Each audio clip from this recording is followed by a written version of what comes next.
आदरणीय भक्तजनों, सादर प्रणाम। हम आज श्री नाभाजी द्वारा वर्णित भक्तबाल में श्री मोरध्वज राजा की कथा को श्रवण करेंगे, जिसका वर्णन श्री सत्यनारायण की कथा में भी आता है। ओम श्री परमात्मने नमः। श्री गणेशाय नमः। श्री सद्गुरुदेवाय नमः। श्री सरस्वते नमः। भक्तजनों, अब आप ध्यान पूर्वक कथा सुनो। द्वापर के अंत में रत्नपुर के राजा महाराज मयूरध्वज यानी कि मोरध्वज एक बहुत बड़े धर्मात्मा तथा भगवान के भक्त यानी उनको संत ही लोग कहते थे। इनकी धर्मशीलता, प्रजावत्सलता एवं भगवान के प्रति स्वाभाविक अनुराग अतुलनीय था। उसकी कहीं भी कोई तुलना नहीं की जा सकती थी। इन्होंने अनेकों भगवान के निमित्त यज्ञ किए और बहुत से दान दिए, ब्राह्मणों की सेवा आदि ये भगवान की प्रसन्नता के लिए करते थे। एक बार इन्होंने बहुत बड़ा अश्वमेध यज्ञ किया और अश्वमेध का घोड़ा छोड़ दिया। उसके साथ इनके वीर पुत्र ताम्रध्वज तथा प्रधानमंत्री सेना के साथ रक्षा करते हुए घूम रहे थे।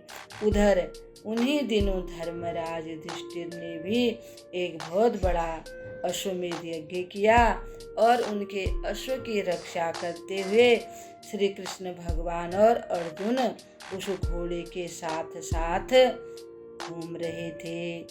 मणिपुर में ये दोनों का आपस में भेंट हो गई यानी कि मुठभेड़ हो गई। उन दिनों भगवान के सारथ्य और अनेकों वीरों पर विजय प्राप्त करने के कारण अर्जुन के मन में कुछ अपनी भक्ति तथा वीरता का गर्व हो गया। अर्जुन समझने लगे, क्योंकि उन्होंने बहुत से राजाओं को जीत लिया और उनके सारथी भगवान श्री कृष्ण हैं, जो पूरे संसार के सारथी हैं। वो अर्जुन के अकेले के सारथी बने हुए हैं और इसी बात का अर्जुन को घमंड हो गया। अब संभव भी है प्रभुता अस को जन्मा जग माही, प्रभुता पाई जाई मद नाही। तो उनको भी थोड़ा थोड़ा मद सा आ गया।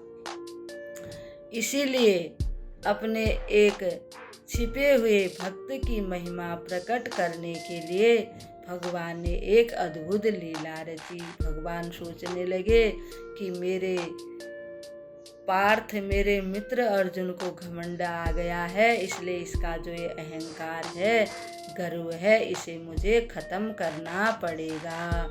इसलिए भगवान ने एक अनोखी लीला रची। परिणामतः युद्ध में श्री कृष्ण के ही बल पर जो मोरध्वज का पुत्र था राजकुमार ताम्रध्वज, अर्जुन और श्री कृष्ण और उनमें भयंकर युद्ध हो गया और भगवान ने उसके ऊपर ऐसी कृपा की, ताम्रध्वज के ऊपर, कि उसने ऐसी शक्ति चलाई कि श्री कृष्ण भगवान और अर्जुन दोनों ही मूर्छित हो गए। ताम्रध्वज दोनों अश्वों को यानी अपना घोड़ा भी और अर्जुन का घोड़ा भी लेकर के अपने पिताजी के पास चले गए। जब अर्जुन की मूर्छा टूटी और भगवान ने भी लीला से अपनी मूर्छा टूट गई, तब अर्जुन बड़े दुखी हो गए और भगवान से कहने लगे, प्रभु अब घोड़ा कहाँ चला गया? लगता है वह राजकुमार हमारा घोड़ा भी लेके चला गया है। भगवान अपने भक्त की महिमा दिखाने के लिए स्वयं एक ब्राह्मण बन गए। भगवान ने कहा, चलो अर्जुन, अब एक उपाय करते हैं।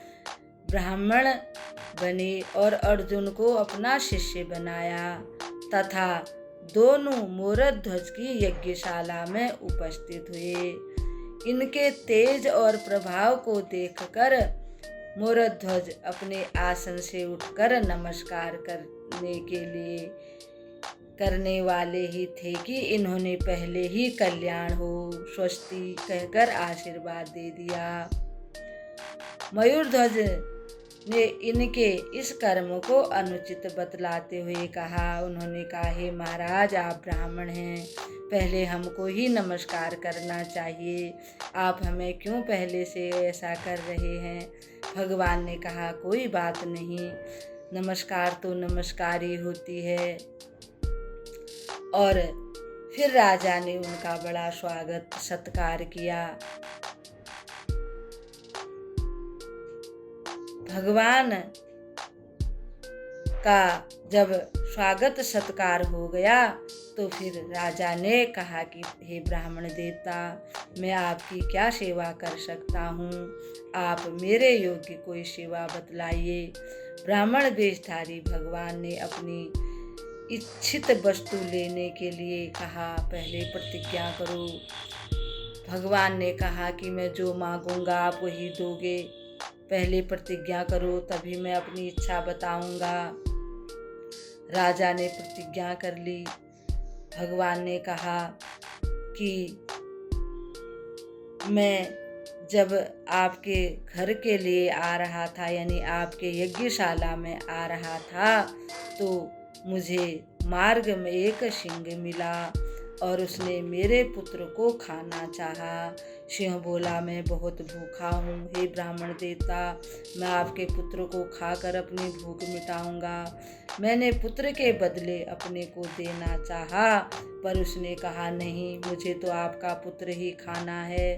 बहुत अनुनय विनय करने पर उसने यह स्वीकार किया है कि राजा मयूरध्वज पूर्ण प्रसन्नता के साथ अपनी स्त्री और पुत्र के द्वारा अपने आधे शरीर को आरे से चिरवा कर मुझे दे दें, तो मैं तुम्हारे पुत्र को छोड़ सकता हूँ।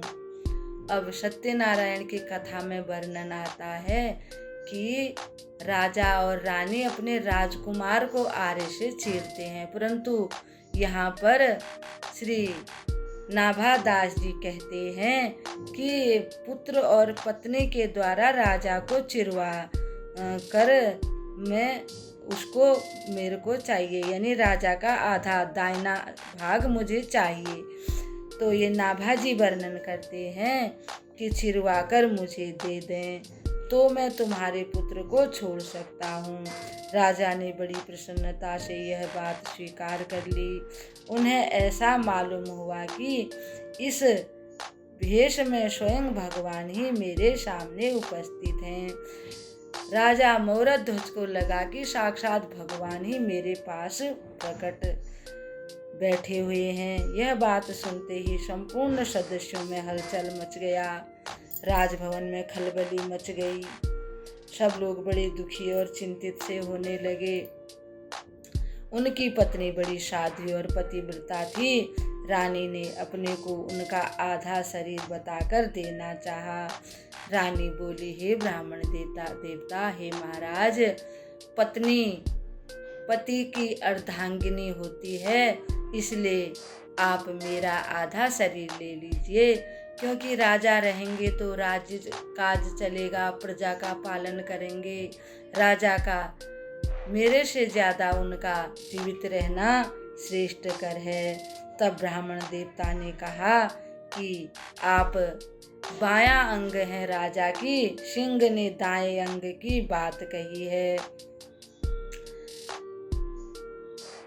पुत्र भी अपने को पिता की प्रतिमूर्ति बताकर सिंह का ग्रास बनने की इच्छा प्रकट की, पर भगवान ने उसके द्वारा चीरे जाने की बात कहकर उसकी प्रार्थना को भी अस्वीकार कर दिया।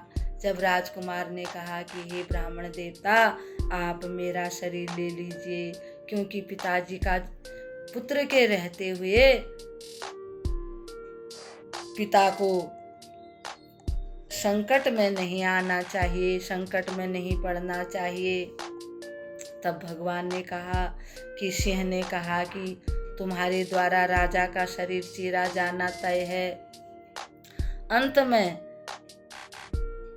2 खंबे गाड़कर उनके बीच में हंसते हुए और उच्च स्वर से भगवान के गोविंद गोविंद गोविंद राधे कृष्ण गोविंद गोविंद गोविंद राधे गोविंद गोविंद गोविंद राधे मुकुंद माधव गोविंद बोल केशव माधव हरि हरि बोल केशव माधव हरि हरि बोल मुकुंद माधव गोविंद बोल केशव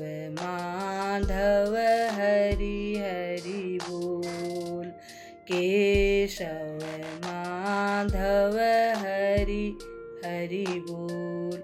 इस मंत्र का उच्चारण करते हुए महाराज मधुर नामों का भजन करते हुए और अपनी पुत्र और पत्नी यानी रानी को आज्ञा देकर बैठ गए और उनके स्त्री पुत्र आरा लेकर उनके सिर को चीरने लगे।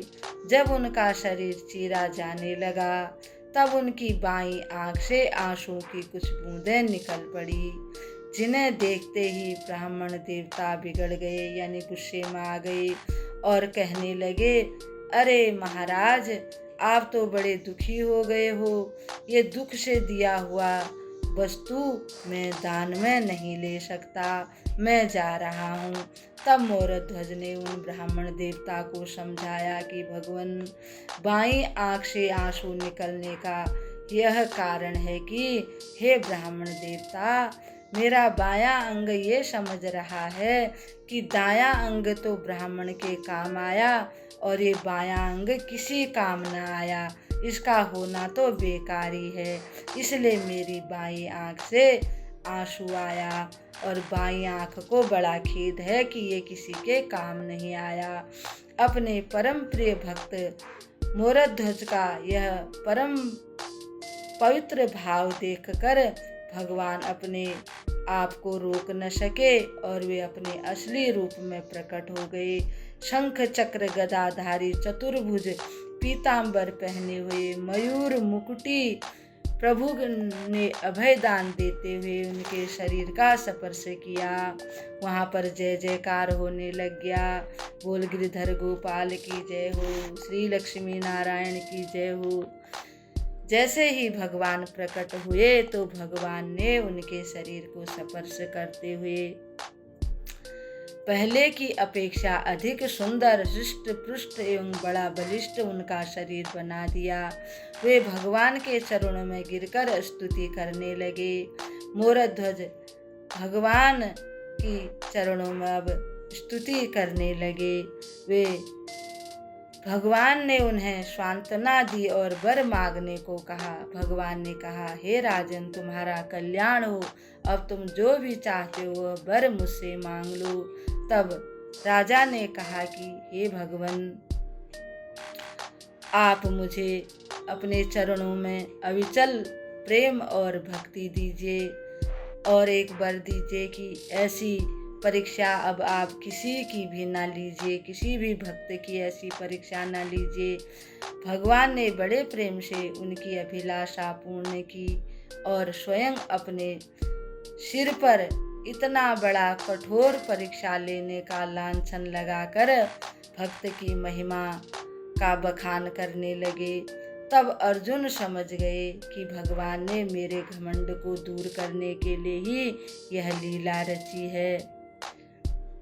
उन्होंने मोरध्वज के चरणों पर गिरकर अपने गर्व की बात कही और भक्त वत्सल भगवान की इस लीला का रहस्य बताया। अंत में 3 दिन तक उनके महल में रहे, उनका आतिथ्य स्वीकार किया।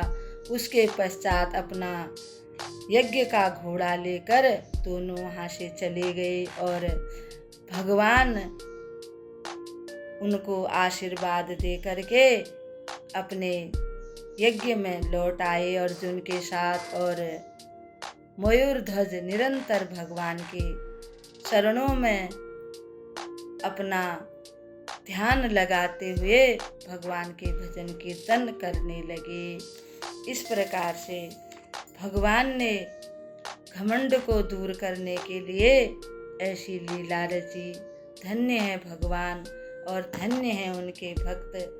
आदरणीय भक्तजनों, अब हम इस कथा को यहीं पर विराम देते हैं। कल भगवान के एक और भक्त की कथा के साथ आपके सम्मुख उपस्थित होंगे। तब तक के लिए हम आपको प्रणाम करते हैं।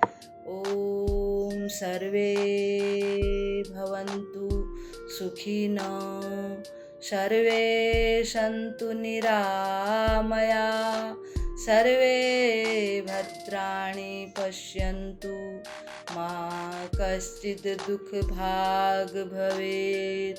अस्तो मा सद्गमय, तमसो मा ज्योतिर्गमय, मृत्योर्मामृतं गमय। ओम शांति शांति शांति।